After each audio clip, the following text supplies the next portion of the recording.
오늘은 예수님은 지옥으로 내려갔는가에 대한 말씀을 깊이 우리 같이 생각해 보도록 합니다. 몇 해 전 존 파이퍼는 미네소타주 미니애폴리스에 위치한 베들레헴 침례교회에서 다소 기이한 설교 한 편을 전했습니다. 설교 제목은 하나님은 왜 어려운 본문을 주시는가 였습니다. 이 설교를 통해 그가 대답하고자 한 질문은 이것이었습니다.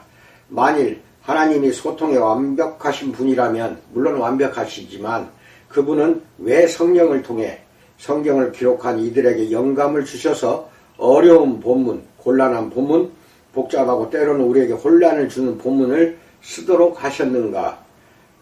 우리는 이러한 본문들이 존재한다는 사실을 알고 있습니다. 사도 베드로가 베드로후서 3장 15절로 16절에서 사도 바울의 글에 대해 이렇게 언급하기 때문입니다. 또 우리 주의 오래 참으심이 구원이 될 줄로 여기라. 우리가 사랑하는 형제 바울도 그 받은 지혜대로 너희에게 이같이 썼고, 또 그 모든 편지에도 이런 일에 관하여 말하였으되 그 중에 알기 어려운 것이 더러 있으니 무식한 자들과 굳세지 못한 자들이 다른 성경과 같이 그것도 억지로 풀다가 스스로 멸망에 이르느니라. 이렇게 말합니다. 잠시 생각해 봅시다. 여기 성령의 영감을 받은 사도 베드로는 마찬가지로 성령의 영감을 받은 사도 바울이 알기 어려운 것을 기록했다고 선언하고 있습니다. 바울의 서신들을 상당 부분 읽어본 독자는 의심할 바 없이 베드로와 의견을 같이 할 것입니다. 하지만 베드로의 서신을 상당 부분 읽어본 독자라면 그도 바울만큼이나 잘못이 있음을 분명히 인정할 것입니다.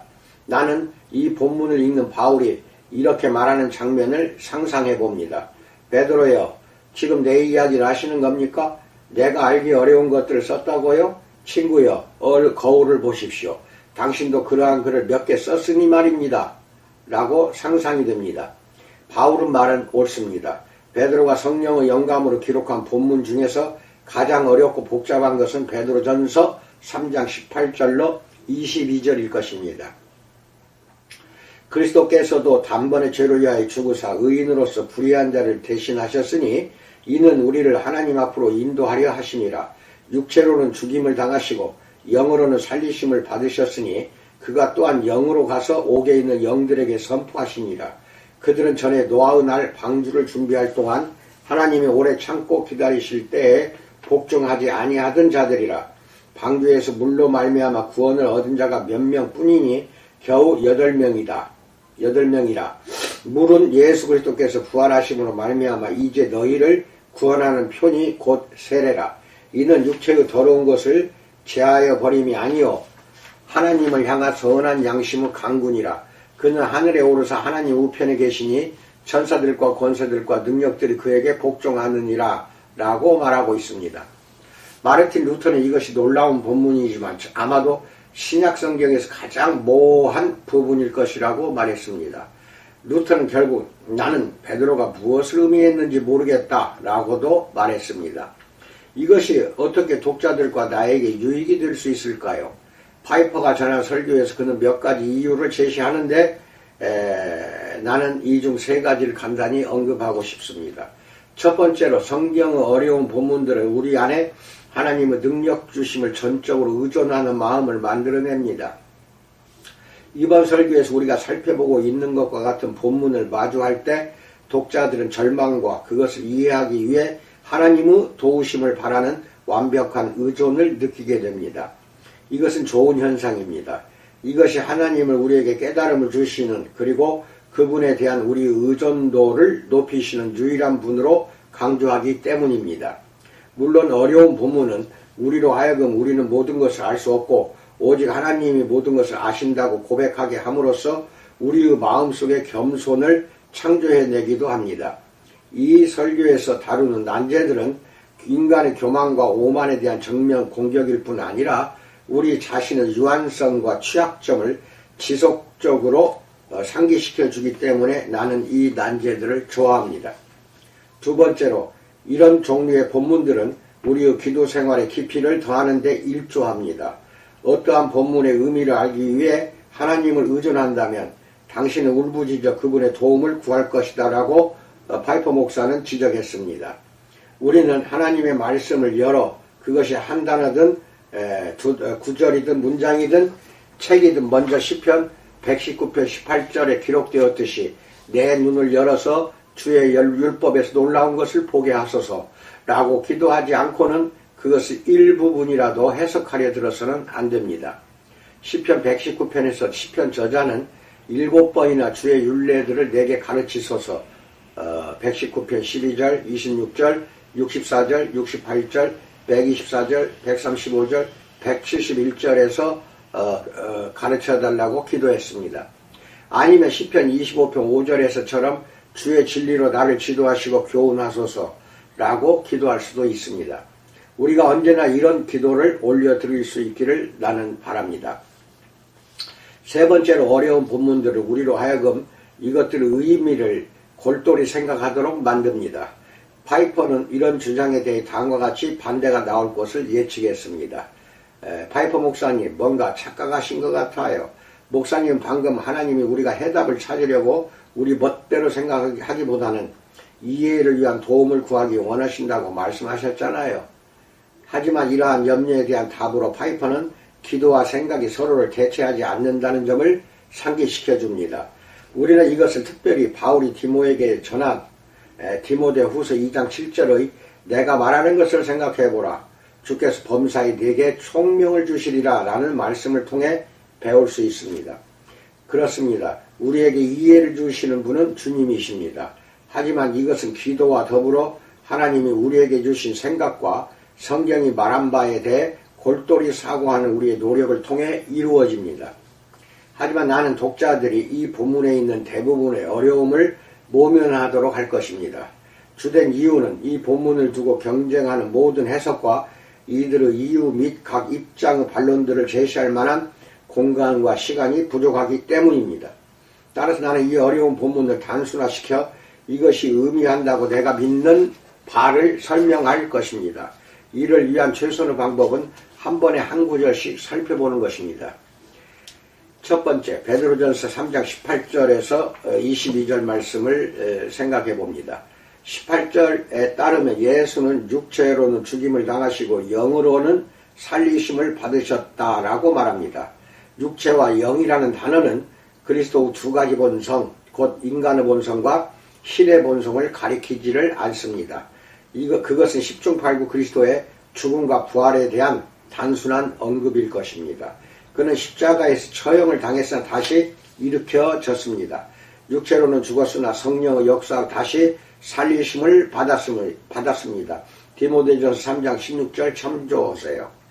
일부는 여기 영이라는 단어가 성령을 지칭하기보다 예수가 죽은 자들로부터 다시 살아나 들어선 초자연적이고 영적인 존재의 영역을 지칭한다고 주장합니다. 그는 이 땅의 일시적인 영역, 곧 육체로 특징 지어지는 영역에서는 죽었지만 하늘의 영원한 영역, 곧 영으로 특징 지어지는 영역에서는 다시 살아났다는 혹은 일으켜졌다는 것입니다. 어느 경우든 베드로가 염두에 둔 것은 그리스도가 죽은 자들로부터 부활했다는 사실입니다. 그가 가서 옥에 있는 영들에게 죄와 죽음 및 어두움을 이긴 그의 승리를 선포한 것은 이 영적인 영역 안에서 혹은 성령의 능력으로 이루어진 것입니다. 이것은 이해하기에 극도로 어려운 진술입니다. 어떤 이들은 베드로가 지칭한 것이 성육신 이전의 그리스도 곧 삼위일체의 위격이신 성자 하나님이 예수의 인격 안에서 인간의 몸을 입으시기 전 홍수가 임하기 직전 노아의 때를 살았던 불순종의 사람들에게 성령을 통해 하신 선포였다고 믿습니다. 그리스도가 당시 그 자리에 직접 있었던 것은 아니지만 성령의 도움을 받아 노아를 통해 말씀하셨다는 것입니다. 또 다른 이들은 이것이 죽음과 부활 사이 3일이라는 기간에 그리스도가 지옥으로 내려가 노아의 홍수가 있기 전 불순종했던 자들에게 행한 선포였다고 주장합니다. 이에 근거하여 일부는 그리스도가 이들이 죽은 이후에도 구원받을 수 있는 두 번째 기회를 주었다고 결론 내리기도 했습니다. 하지만 나는 베드로가 이야기하는 것이 그리스도가 죽은 자들로부터 살아난 이후에 일어난 일이라고 확신합니다. 이것은 성육신 이전의 그리스도가 노아의 때에 하신 일이나 일부의 주장대로 죽음과 부활 사이의 중간기에 하신 일에 대한 이야기가 아닙니다. 18절의 영 안에서는 혹은 영으로는 살리심을 받으셨으니 라는 말은 분명 그의 육체적 부활에 대한 언급입니다. 그게 옥에 있는 영들에게 한 선포는 그의 부활 이후 성령 안에서 혹은 성령으로 이루어졌습니다. 베드로가 예수가 하늘에 오르사 하나님 우편에 계시니 라고 언급한 22절을 보십시오. 이것은 분명 우리가 예수 그리스도의 승천이라고 부르는 것, 곧 부활하신 후 하나님으로부터 높임을 받으시고 하늘로 올라 성부 오른편에 앉게 된 것을 묘사합니다. 그리스도의 승천을 묘사하기 위해 사용된 22절에서 가서라고 번역된 단어는 19절에서 그리스도가 옥에 있는 영들에게 선포하기 위해 간 사실을 묘사하는 데 사용된 단어와 동일합니다. 이 단어 자체에는 내려간다라는 의미가 없고 단순히 간다는 뜻입니다. 내가 이 견해를 확신하는 주된 이유 중 하나는 영들이라는 단어 때문입니다. 복수형으로 영이라는 단어가 사용될 때 신약의 경우 거의 예외가 없이 사람들이 아닌 천사들을 지칭합니다.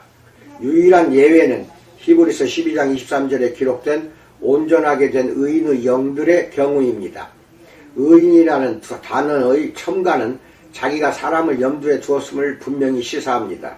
성경 어디에도 제한하는 단어나 구절이 없이 사람들이 영들로 지칭된 경우는 없습니다. 제한하는 단어나 구절이 없이 사용된 경우에 이것은 전부 천사들이나 귀신들을 가리킵니다. 더욱이 옥이라는 단어 역시 성경 어디에서도 죽은 사람들을 위한 형벌의 장소로 언급된 적이 없습니다. 그러나 요한계시록 20장 7절에서 이것은 사탄이 1000년 동안 갇힌 장소로 언급되었습니다. 이 모든 내용을 통해 내가 다다른 결론은 베드로가 그리스도가 죽은 자들로부터 부활한 이후 아마도 하늘로 승천하던 바로 그 순간 타락한 천사들 곧 자신의 죄로 하나님에 의해 옥에 갇힌 귀신들에게 자신의 승리를 선포하신 사건을 묘사하고 있다는 것입니다. 그리스도는 이들에게 임할 심판과 파멸을 선언하셨던 것입니다.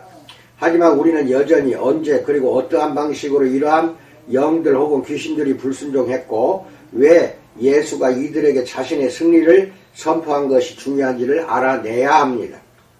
먼저 질문의 앞부분을 살펴봅시다. 언제 이 영들이 하나님께 불순종했습니까? 이들은 무엇을 했습니까? 다행스러운 사실은 신약의 다른 두 본문이 이런 사건에 대해 언급한다는 사실입니다. 먼저는 베드로후서 2장 4절로 5절입니다.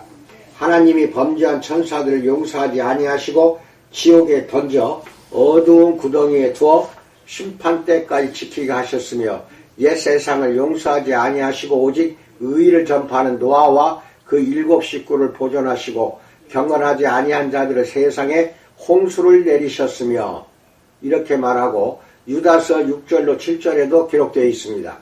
또 자기 지위를 지키지 아니하고 자기 처소를 떠난 천사들을 큰 날의 심판까지 영원한 결박으로 흑암에 가두셨으며 소돔과 고모라와 그 이웃 도시들도 그들과 같은 행동으로 음란하며 다른 육체를 따라가다가 영원한 불의 형벌을 받음으로 거울이 되었느니라 라고 말합니다. 이 세 본문은 대체 무엇을 염두에 두고 있는 것일까요? 이에 대한 답은 구약에서 모호하고 큰 논란이 되는 본문에서 찾아볼 수 있습니다. 창세기 6장 1절로 4절은 다음과 같이 기록합니다. 사람이 땅 위에 번성하기 시작할 때에 그들에게서 딸들이 나니 하나님의 아들들이 사람의 딸들의 아름다움을 보고 자기들이 좋아하는 모든 여자를 아내로 삼는지라 여호와께서 이르시되 나의 영이 영원히 사람과 함께하지 아니하리니 이는 그들이 육신이 됨이라. 그러나 그들의 날은 120년이 되리라 하시니라. 당시에 땅에는 네피림이 있었고 그 후에도 하나님의 아들들이 사람의 딸들에게 들어와 자식을 낳았으니 그들은 용사라 고대 명성이 있는 사람들이었더라 라는 말이 나옵니다.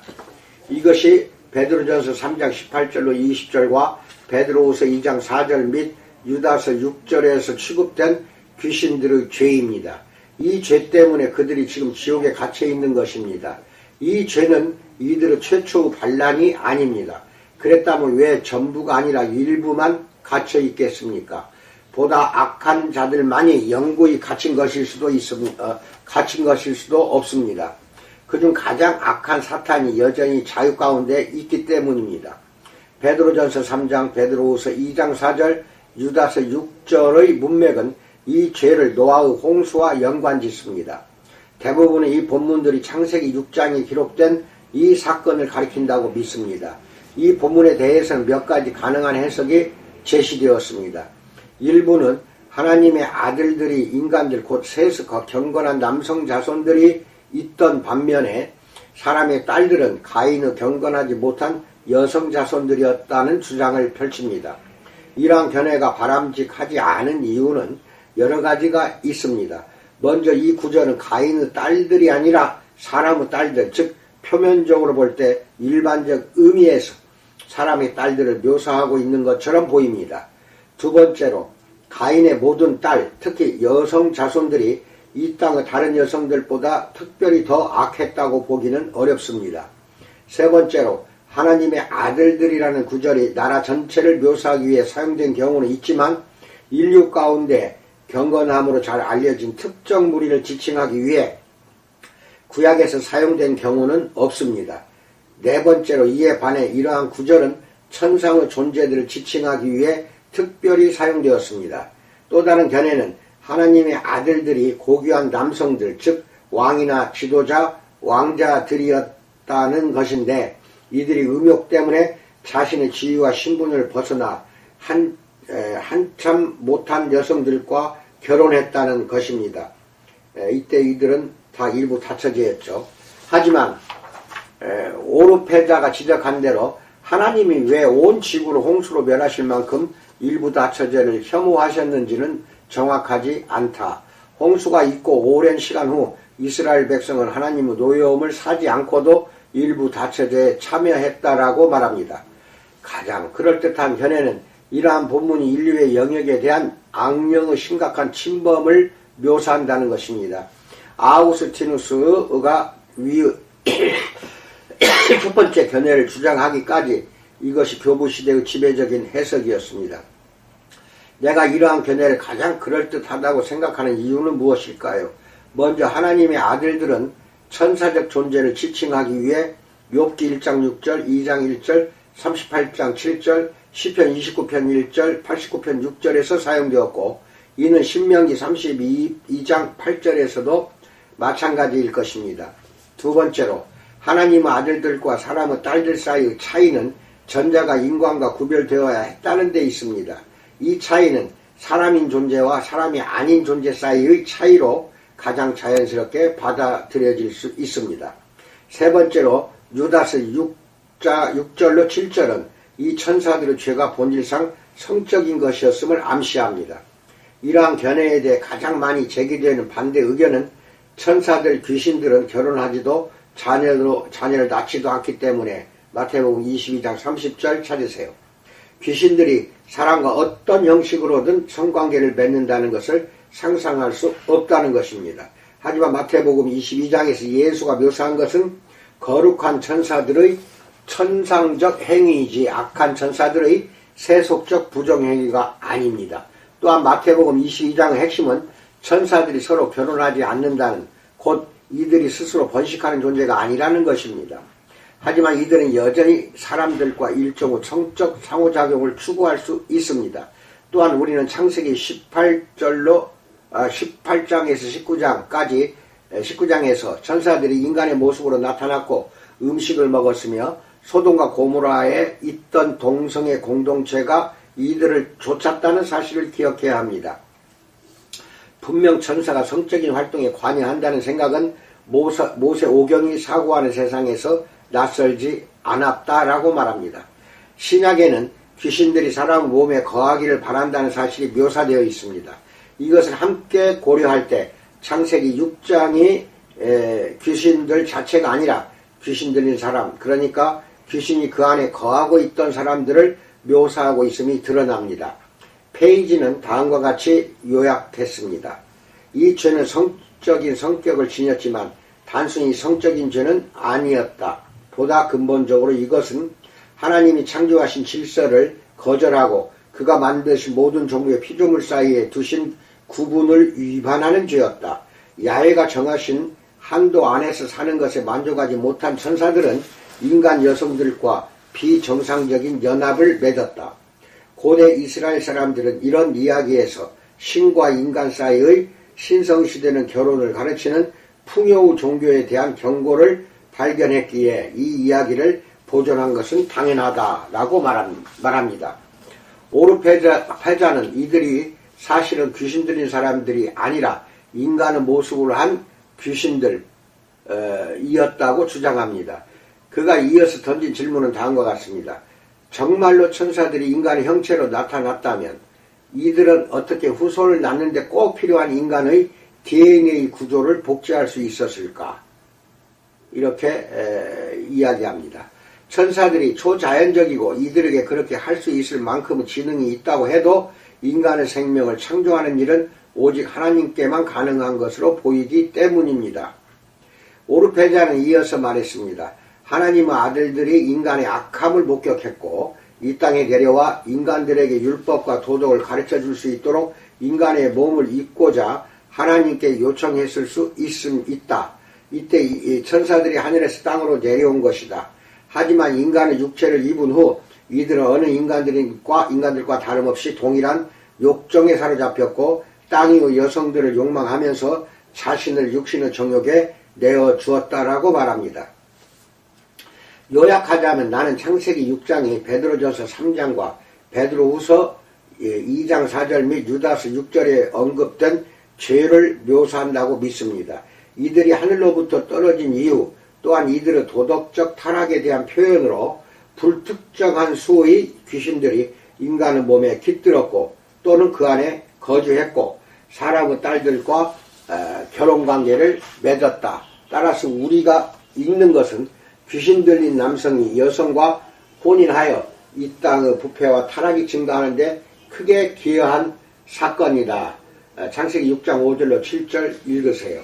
나중에 이 귀신들은 마지막 심판의 날에 이르기까지 영구적으로 감금된다. 따라서 베드로전서에 기록된 우리 본문의 핵심은 예수가 그의 부활 이후 성령의 능력으로 이러한 영들 혹은 귀신들이 잡혀있는 옥으로 갔고 이들에게 자신이 십자가에서 죽고 죽은 자들로부터 다시 살아나 성취하게 된 승리를 선언했다는 것입니다. 21절 결론과 22절 전체를 다시 한번 살펴보십시오. 여기서 베드로는 부활하신 그리스도가 하늘로 오르셨고 천사들과 권세들과 능력들이 그에게 복종했다고 이야기합니다. 신약에서 이러한 용어들은 보통 타락한 천사들이나 귀신들을 지칭하는 데 사용됩니다. 따라서 노아의 때에 불복종했고 옥에 던져진 19절의 영들은 그리스도의 주권에 복종하게 된 22절의 천사들과 권세들과 능력들과 동일합니다. 하지만 우리에게는 여전히 대답해야 할 두 가지 질문이 남아 있습니다. 먼저 노아와 홍수 및 기독교 세례에 대한 20절로 21절은 왜 언급되었을까요? 보다 더 구체적으로 베드로는 21절에서 이제 너희를 구원하는 세례를 이야기하는데 이것은 무슨 의미일까요? 두 번째로 전체 본문의 핵심은 무엇일까요? 성령은 왜 베드로에게 영감을 주어 이것을 기록하게 하셨을까요? 이것은 1세기 사람들에게 어떠한 도움을 주었고 오늘날 우리에게는 또 어떠한 유익을 끼칠까요? 먼저 베드로는 창세기 6장이 묘사한 대로 대홍수 직전 불순종했던 영들 혹은 귀신들을 언급하는데 이것은 그가 노아와 방주를 만든 것에 대해 언급한 내용과 연결됩니다. 베드로는 노아 및 그와 함께 있었던 다른 7명의 경험을 통해 자기와 같은 시대, 오늘날도 마찬가지인데 그 시대를 살아가는 그리스도인들의 경험을 예시하거나 그것의 전조가 되어주는 모형 내지 표본을 발견합니다. 1. 적은 수, 즉 8명의 사람들과 베드로가 서신을 보낸 소수 사람들. 2. 박해와 비방을 당한 노아와 그의 가족과 박해와 비방을 당한 베드로의 독자들. 3. 하나님은 노아와 그의 가족을 방주 안으로 구별하셨고 하나님은 1세기와 오늘날 그리스도인들을 세례로 구별하셨다. 이렇게 구분할 수가 있습니다. 그렇다면 베드로는 어떠한 의미에서 세례가 우리를 구원한다고 이야기한 것일까요? 우리는 그가 의미하지 않은 것에 주목해야 합니다. 세례의 물리적인 활동, 곧 물이 몸에서 먼지를 제거하거나 씻어내는 것에는 구원하는 능력이 없습니다. 물세례에는 내재적인 구원의 능력이 없습니다. 물속에 잠기는 것과 죄를 용서받는 것 사이에는 기계적인 연관이 없습니다. 세례의 물리적 차원은 몸을 씻는 것에는 유용하지만 영혼을 씻는 것에는 그렇지 않습니다. 물에도 의식 자체에도 마법적 특성은 없습니다. 내가 볼 때 베드로가 이보다 더 분명했을 수는 없습니다. 세례는 외적 물리적 의식으로서 영원한 생명과 관련하여 그 자체로는 아무것도 성취할 수가 없습니다. 세례가 우리를 구원한다는 말과 관련하여 베드로는 다만 그것이 하나님을 향한 선한 양심을 강구하는 기회를 제공하는 한에서라고 밝힙니다. 다른 말로 하자면 세례를 받을 때 우리는 하나님께 그리스도의 죽음과 부활을 기초로 우리의 양심을 깨끗하게 하시고 죄를 용서해 주시기를 간구하거나 요청합니다. 세례는 신자들이 영적 정결함을 위해서 하나님께 부르짖는 의식입니다. 구원으로 귀결되는 것은 믿음의 요청이지 물이 아닙니다. 하나님을 향한 선한 양심의 맹세라는 번역을 보다 선호하는 사람들도 있습니다. 이 경우 신자는 세례를 통해 다음과 같은 질문에 대답합니다. 당신은 당신의 구원을 위해 그리스도를 신뢰하며 그분을 따르고 그분의 주권에 복종하기로 맹세합니까? 네, 라는 대답은 신자의 맹세 혹은 약속이고 하나님은 이에 대한 반응으로 구원을 베푸십니다.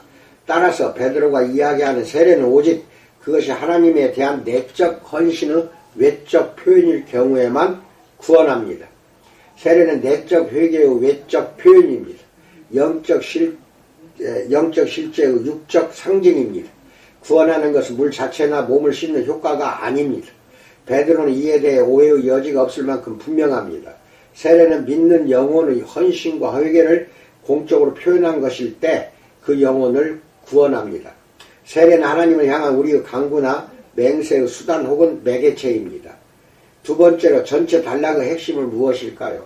베드로 독자들은 그들 원수의 손에서 상당히 큰 고통을 당하고 있었습니다. 전체 서신은 이들에게 인내하라고 독려하고 이들이 자신의 신앙을 떠나거나 버리지 않도록 격려하기 위한 것이었습니다. 따라서 베드로가 전하고자 한 핵심은 다음 두 가지입니다. 먼저 베드로는 이들을 믿지 않는 원수들, 특별히 이 원수들의 배후에 있는 악의 영적인 능력이 승리할 수 없음을 재확인해 주었습니다. 이들은 승리할 수 없습니다. 이들 역시 그리스도의 주권 혹은 통제 아래에 있기 때문입니다. 사실 이들은 그리스도의 십자가와 부활을 통해 완전히 패배했습니다. 특별히 2장 14절로 15절 읽으세요. 그리스도가 이들을 이겼습니다.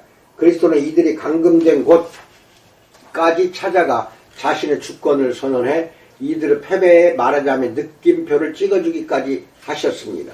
또한 베드로는 이들이 받은 세례가 의미하는 말을 상기시켜 줌으로써 그들로 하여금 인내하도록 독려했습니다. 이들은 세례를 받음으로써 하나님이 택하신 소수로 구별되었고 이들을 둘러싼 모든 사람이 이들을 조롱하고 비방할 때에도 노아와 그의 가족처럼 구원받을 것입니다. 이들이 받는 세례는 이들로 하여금 결과에 상관없이 하나님께 변함없이 충성하도록 할 것입니다. 세례는 그리스도가 귀신의 무리를 이기셨다는 사실과 그리스도인들이 그리스도의 부활 안에서 그와 연합했다는 사실을 상징합니다. 우리의 세례는 우리가 그 안에 서 있는 승리, 곧 그리스도가 그의 죽음과 부활, 그리고 모든 정사와 권세들, 위로의 승리를 통해 성취하신 승리를 상기시킵니다. 맞습니다. 이것은 매우 어렵고 곤란한 성경 본문입니다. 하지만 동시에 영광스러운 본문입니다. 이 본문에 대한 주의 깊은 연구와 기도는 우리가 적대적인 사탄의 무리를 마주하게 될 때 풍성한 유익을 제공해 줄 것입니다. 이들은 패했습니다. 우리가 승리했습니다. 우리가 승리한 것은 그리스도가 승리하셨기 때문입니다. 그리고 이 놀라운 승리는 우리가 이전의 삶을 회개하고 그의 은혜로 우리 자신을 새로운 삶으로 헌신하는 물세례를 통해 아름답게 표현됩니다. 두 번째, 에베소서 4장 9절에 덧붙여서에 대해 알아봅니다. 일부는 사도 바울이 에베소 4장 9절에서 그리스도가 그의 죽음과 부활 사이의 시간에 음부 혹은 지옥으로 내려간 사실을 언급했다고 주장합니다. 본문은 이렇게 말합니다. 올라가셨다 하였은즉 낮은 곳 곧 땅으로 내리셨던 것이 아니면 무엇이냐. 다른 번역본은 이것을 땅의 낮은 곳으로 번역합니다. 한 가지 소수 변에는 이것이 예수가 마리아의 태중에 잉태된 사건을 가리킨다는 것입니다. 시편 139편 15절 보세요. 아리마대 요셉의 무덤에 그가 장사된 사건을 가리킨다는 주장도 있습니다. 이미 언급된 대로 한 가지 오래된 해석은 이것이 그리스도가 그의 장사와 부활의 중간 사이 음부로의 강하 또는 여정을 묘사한다는 것입니다. 하지만 이 구절에서의 대조점은 하늘로 올라간 것과 하늘로부터 내려온 것이지 땅으로부터 지하세계나 죽은 자들의 왕국으로 내려간 것이 아닙니다. 앤드류 링컨은 만일 바울이 세 개의 층을 염두에 두었고 그리스도가 가장 높은 곳에 오른 것과 마찬가지로 가장 깊은 층에 내려갔다는 사실을 의미하고자 했다면 그는 비교급 더욱보다는 최상급 가장 낮은을 사용했을 것이다 라고 주장했습니다. 또한 바울은 에베소서에서 하늘과 땅 및 땅 아래를 의미하는 3층적 우주론이 아니라 하늘과 땅을 뜻하는 2층적 우주론을 지속적으로 언급했습니다. 링컨은 결국 여기서 주장되는 내용의 의미로 보이듯이 그리스도가 하늘로 올라가셨다는 사실로부터 그가 음부로 내려가셨다는 점이 어떻게 논리적으로 추론될 수 있는지 의문합니다. 이 본문을 둘러싼 혼란은 바울이 염두에 둔 것이 땅 아래 혹은 내부의 영역인 것처럼 땅의 낮은 곳으로 구절을 오역했기 때문입니다. 보다 나은 번역은 낮은 곳 곧 땅입니다. 여기서 땅의는 동격 소위격으로 앞서 등장한 명사를 정의하거나 설명하는 것이 땅의입니다. 이 견해에 따르면 낮은 곳은 이 땅은 더 낮은 것이 아니라 오히려 우주보다 더 낮은 곳 곧 땅이며 저자는 이 땅으로 내려옴에 대해 이야기하고 있는 것이다 라고 말합니다.